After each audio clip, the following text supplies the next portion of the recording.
Hi everyone, welcome to Conceptual Thinkers Talk Primary Math Concept with Teacher Ben.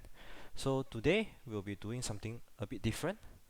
I have been received a lot of questions from students to ask me how do I differentiate between assumption question, which is a guess and check question, versus a number times value question. So number times value, some uh, school they actually call it quantity times value, or they call it units times value. So today we're going to find out how to actually differentiate them. So I'm going to give two questions so that we can actually analyze it and see why one question is pertaining to assumption and the other question is pertaining to number times value. Then I will try to solve the question, the two questions. Then when we do a summary, we will go and see what is the similarity between the two questions and also what are the differences between the two questions so that we can actually differentiate them and able to identify them during our test or exam. So let's start. Okay, here I have two questions. So one is from Catholic High Essay 1 2019 paper 2 question 8 for P5. Then the other paper is for Hendrik Park P6 Prelim 2020 paper 2 question 12. Okay, so let's analyze the question. So if you look at the first question, Kavitha bought 28 mangoes from pomelos, mangoes and pomelos. Each mango costs $3 and each pomelo costs $5. She paid a total of $118 for all the fruits. How many pomelos did she buy? Now this question is actually straightforward. Every time when we see this kind of question, we will know that it's an assumption question. So let's see what are the key phrases that actually make us link it to assumption. First, they must give us the total number. So the total number of fruits was given to us. So this total number. Then next, they must tell us the individual value of the mango and also the individual value of the pomelo, which is $5 each, right? And lastly, they also tell us the total cost. So this is very important. We need to know the total number. Then we need to know the individual cost. So these are the two important information that we need to know so that we can call this a assumption question. Okay? Or people will call it guess and check, but we will prefer to use assumption method to solve this. Now let's look at the second question. The table below shows the price of admission tickets to a theme park. Mr. Suraj paid $4,705 for admission tickets to the theme park for a group of tourists. Two-thirds of the tourists were children. The remaining tourists were adults and senior citizens in ratio 5:2. How many children were there in the group of tourists? Now, if you read the question, you understand that they don't give us the total number, but instead they give us in terms of fraction ratio. So these two information, right, allow us to create the quantity in terms of units. The quantity in terms of units. Okay, so I'm going to show you how I should convert them into units later. Now next, they also tell us the ticket price in the table here, and this ticket price is in terms of an individual value, right? So this is actually a similar thing to assumption. That's why this type of question actually causes confusion between assumption and number times value question, because both question will give you the individual quantity or the individual values here.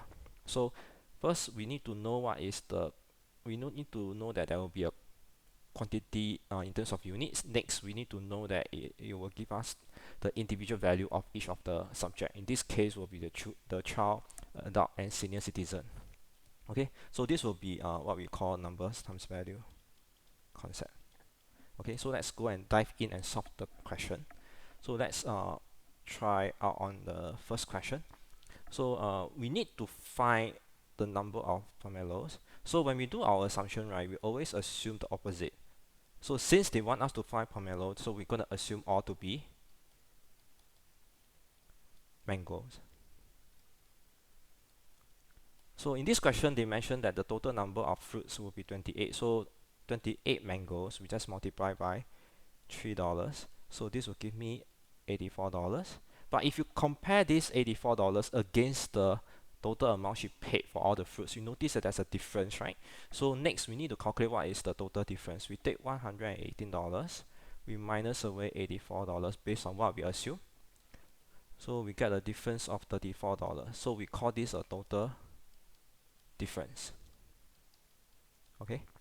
Now, so what it means is it cannot be all mangoes. It must contain some pomelos because pomelos cost more than the mango. So we know that individual difference, right? Which means we take one pomelo. If we minus away the cost of one mango, we get a difference of $2. So we call this an individual difference.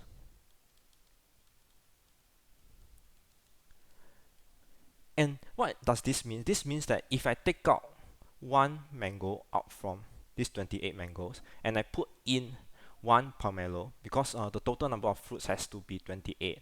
So this will increase this $84 by 2. So I will get $86. So if I take out one more pomelo, one more mangoes, which means that I take out two mangoes from these 28 mangoes and put in two pomelos, then I will increase by $4. So I want to see how many times I need to replace. So to do that, I will take $34. I divide by $2. So this means that I need to do a replacement of 17 times. This also tells me that this will give me the number of pomelos. Okay, so this will be the answer. So let's do a check or inspect. So let's inspect our solution. So in terms of pomelo, we'll have 17 of them. So the cost of one pomelo will be $5. So I multiply by $5. So this will give me $85. Then if I look at the mangoes, now we have 28 of them. So if I take 28, I minus away 17. Then I multiply by $3. Now this will give me the total cost of the mango. So that will give me $33. And if I do the addition of these two, then I will get $118. Then you notice that this and this actually match. So that shows that this answer is definitely correct. Okay, so this is how you should inspect the assumption question and try to so that you don't need to ask your teacher whether this is a correct answer, and also a good way to do your checking during your test or exam when you have extra time, okay, after you finish the whole paper. Now next, let's go to the second question. Now this is a number times value. So as I mentioned just now, we are given the numbers in terms of units.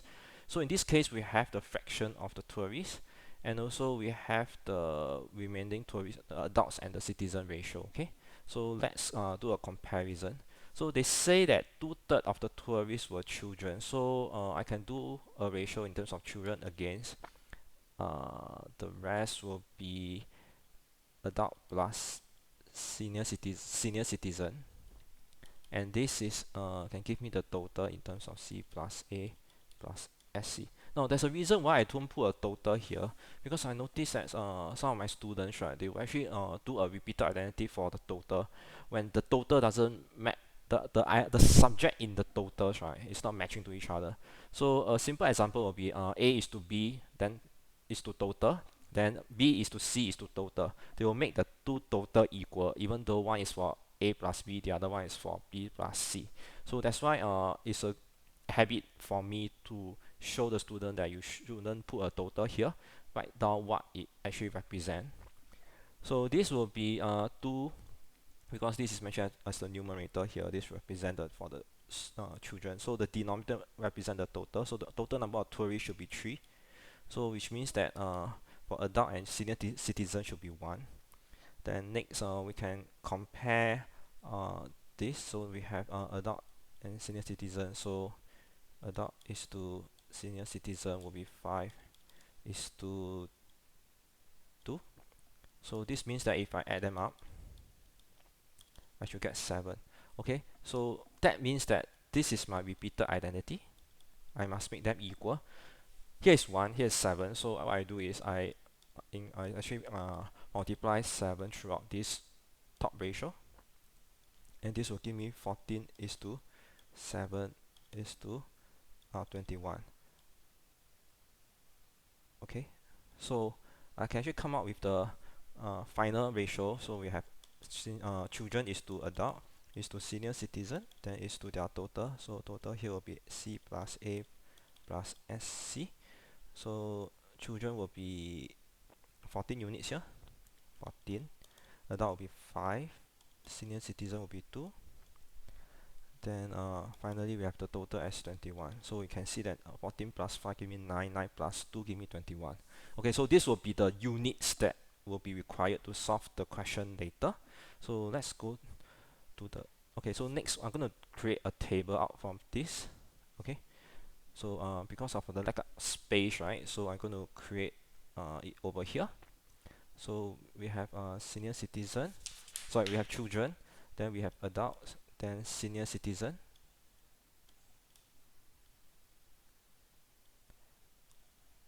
Now we have the numbers here. This number here will be in terms of units. Next, we're going to have the value. This will be the individual value. Then lastly, we'll have the total. Okay, so let's fill in the information here. So I'm going to have 14 units here, then 5 units, then 2 units for senior citizen. Then I'm going to multiply because this is a number times value concept. So the value here will be 43. Then adult will be 55. Then we have 32 for senior citizen. Then we just multiply them. I get 602 units here. Here I get 275 units. Then I get 64 units. Okay, so let's do the calculation. So I know that 602 plus 275u plus 64u, this must give me a total of $4,705. So I will get 941 units equal to 4705. So 1 unit will be equal to 5. Now the question is asking for how many children, right? So the number of children will be 14 units here. So that's why I need to find 14 units. So if I take 5 times 14, I will get 70 as the answer. Okay? So one way to do a check is we can do this. So let's do an inspect. So we know that this 43 I need to multiply by 70 because we have 70 children, sorry. Then next, if you look at adults, right, so 1 unit is 5, so adult we have 5 units, so we can take this multiply by 5, multiply by 5. Then for senior citizen, we have 2 units here, so it's actually 5 times 2. So if I do a calculation, I will get $3,010 here. Then we have $1,375. Then we're gonna have $320. So if I do an addition, then you'll notice that I actually get $4,705, which match to the question figure here. Okay, sorry because of the space, I got space, so I have to squeeze the presentation to here. So this is what we recommend to do our number times value concept. So we create a table. So the first row will be the number of units. Then the second row will be the individual value. Then we do a multiplication to get the total in terms of units. Then we link it to the question number that was given to us. Okay, so these two concepts, we have to use different methodology to do them. So let's do a summary. So the first thing is we need to know about the similarity. So the individual value